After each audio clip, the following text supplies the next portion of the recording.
Coming up, we have your March 2024 Las Vegas real estate market update. Hey everyone, I'm Steve. And I'm Kristen. We are the Thomas Group with Real Broker, your local Las Vegas and Henderson Realtors, here today to bring you your March 2024 real estate market update. Yeah, we have a lot to talk about. Interest rates and the economy, first of all. Some interesting new construction things going on. So stick around because we will discuss it. All right, let's start with our single family home sales. As we always do. The median sales price of single family homes last month was $460,000. That's up 3.4% from the previous month and up 8.2% from the same time last year. Wow. I think in our January market update, if you've been following us, we said that we'll probably see by the end of the year a 3 or 4% increase. Well, yeah, I thought we would be back to the peak, and our peak in May of 2021, just so everybody knows, was 482,000. So I think we're right there. I think we'll be there by the end of the year. Easy. The way it's going right now. Yeah, easy. I mean, like if you just think of what's that? We're basically 2 points off. I think it was 4 when I 4%. Yeah. So. Yeah, we're close. Yeah, really so close. it's going to get close and. You know, you think, how is this happening? Interest rates are so high, hardly any homes for sale, but it's just basically basic supply and demand. Yeah, so let's talk about that demand to start. There were 1,896 units sold last month. That's up 28% from January. Wow. From the previous month, and up 10% from the same time last year. So we had a very, very strong February. Because in January, interest rates had kind of dipped down a little bit. Yeah, because the closings that we're reporting on all happened in February. Exactly. Right. Yeah. And so those buyers went under contract in January when interest rates had dipped, I think, on a conventional to around like 6.4, which is a good segue into where our interest rates right now. So I just checked on most conventional loans. They're around 6.9%. So they've definitely gone back up. They're trending down over the last week, but that's where that's at. FHA is around 6.5. Do you have the pending sales? I do have the pending sales. Yes. Are they up? They are. Well, here, let me tell you this. Yeah. So pending sales month over month are up 9.3%. So that's very positive. We'll see more growth month over month, but we're actually down 3.8% from the same time last year in sales for March, because I think, you know, it kind of like we ease into the spring market, don't we? January's low, then February's a little bit higher than March, and then. I mean, this just has to be with interest rates, surely, because do you know what the interest rates were at this time last year? That'd be an interesting metric. Oh, I don't know. Yeah, we should look it up. We should have done that. We'll look it up. We'll flash it up on the screen for you. Yeah, that would be interesting. Just to see what that says. That's a really good point. I mean, and we touched on this last episode last month, but we were kind of talking about how so many of our clients are really focusing on new construction right now because the builders are offering a lot of interest rate incentives. Some of the interest rates that the builders have been getting, like the emails that I've been seeing through, and then our team, we're all in a WhatsApp group, and all the girls are always putting in there, oh, I was just at this builders, and these are the incentives, and it's like it's so hard to compete in resale right now, and especially if I know we've got a lot of locals that watch our market updates. Like if you're a local here in town and you're thinking about selling your home this year, really pay attention to if there's any new construction close by, because that is so key. That's going to be like. You can look at comps and everything else, but definitely pay attention to what's happening in the new construction market. And what they're offering. That's such a good point, Steve. Yeah, and just to put into perspective, because a lot of the builders right now, they're doing like a 5% APR. If you were buying a $450,000 house at 20% down, if you had a 5% interest rate, your payment would be $2,300 a month. If you had a 6.5% interest rate, your payment would be $2,637 a month. That's $300 difference a month, over the course of 30 years. So, it makes a really big difference. Yeah. So I can see why our clients are going for the new construction. Well, and not only that, right? You got a brand new house. You've got a brand new You've house. got You have all- to landscape the backyard, which is not cheap, by the way. But Yeah, and it's getting more expensive Yeah, as well. it really the is. price to put a pool in, goodness, like when we first moved out here, it was like 50 grand. It's like 150 now. It's crazy. So yeah, there's lots and lots of reasons to focus on new construction.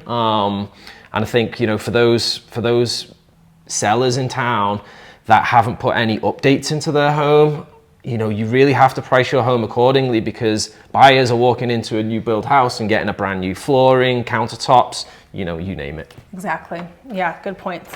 Okay, so that was the demand side. Demand is obviously up. Let's look at the supply side.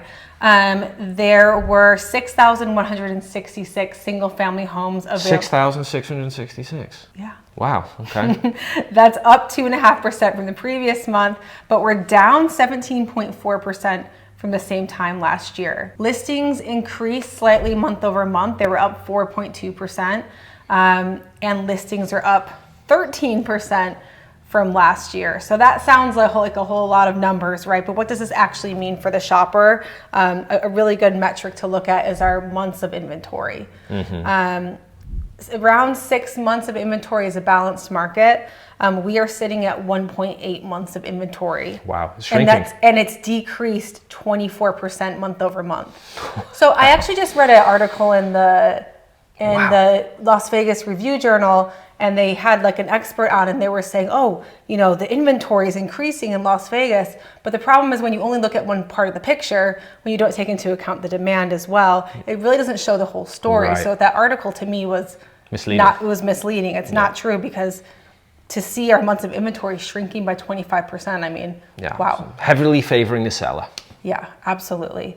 Wow. So we talked about new construction a little bit really quick before we get into condo and townhomes, which stick around at least for the start of that, because that's interesting as well. I want to talk a little bit again about new construction and what's going on. I was just talking to one of my sales reps in Summerlin recently, and they are like, a lot of the big communities in Summerlin West, not the northwest part of Summerlin, but like the part that's going straight out toward Red Rock Canyon, they're pretty much sold out. Now the land next to that hasn't even been started to be worked on yet. That's 2 years for that to be developed into the point where they can start sales on that. The only really product that we have in Summerlin is the more dense stuff that's up in Kestrel Village. So that's a lot of townhomes, a lot of the 3-level single family product. It's just a little bit more dense. It's good for our first time home buyer. Or we're going down to Summerlin South to Ascension. So it's really going to be very interesting over the next year or so what is going to be happening in Summerlin, because there's not going to be new construction. If you're looking for a larger home, you'll have to be looking at resale, and then obviously there's more demand for that resale because we don't have the new construction options.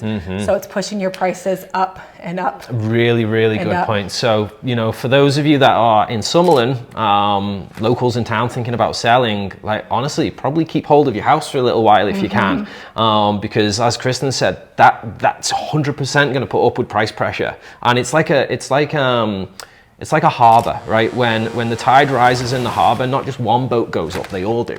So that's going to have a knock-on effect through the condos, the townhomes, single family, luxury, you name it. Exactly. Yeah. Maybe we should be buying some investment properties in Summerlin. Yeah, no, absolutely. I saw, so one of our clients bought at Lennar the Arches, which was a very large single story product. And I did tell them when they were buying, look, this is what you're getting with Lennar. It's not the best cosmetic quality, but I've literally seen people turn around these homes. They put some upgrades in them, they turn them around and sell them. Well, one in that neighborhood, I don't know what it's selling for, but it just went under contract. I think it was listed at 2.5. And I think they bought it for, I don't know, 1.8 maybe. Isn't that amazing? And it really just goes to show you that location is everything, because it doesn't matter the builder. I've sold KB homes for $1 million.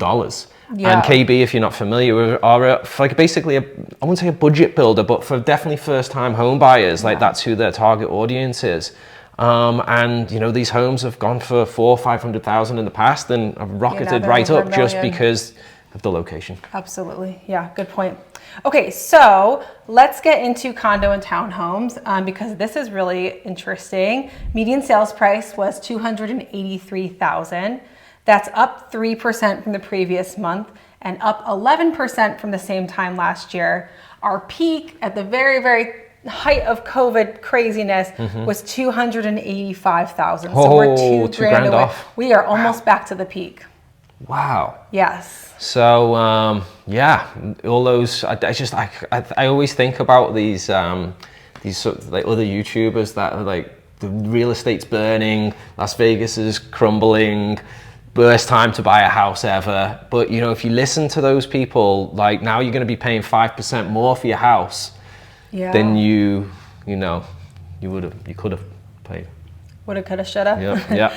All right. So there were 530 condo and townhomes sold last month. That was up 11.3% from the previous month, which is expected, and up 17.8% from the same time last year. So a lot more demand for condo and townhomes this year. And pending sales. Pending sales are up 1% month over month. So we're kind of going to see that stay steady moving into next month. And they're down 3.8%. That's the exact same as single family. I was going to say, it sounds really the same. I'll check to make sure I did that right. We'll flash up the right number. I have it's down 3.8% from the same time last year. Yeah, that looks about right, just looking at the numbers. So yeah, it's interesting. It seems like we're going to have a little bit of a slower March than last year, but I'd be curious to look at interest rates. Last year. And yeah, that's a good point. I'm guessing they were lower. They must have dipped. I believe they were lower. Just, you know, we went right back up again quite a lot. Yeah. So we'll see. But I think it's just, you know, overall still a very, very healthy market. Oh yeah, absolutely. New listings for the condo and townhome side was down 5.5% month over month, which is surprising because normally we see listings kind of slowly increasing in the spring market, but they were up 20% from the same time last year.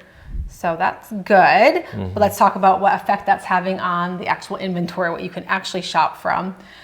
There was 1,868 condos and townhomes available for sale, up 1.6% from the previous month. So not much change, and down 1% from the same time last year. So that's steady, that's the same. It like hasn't moved from last month or last year.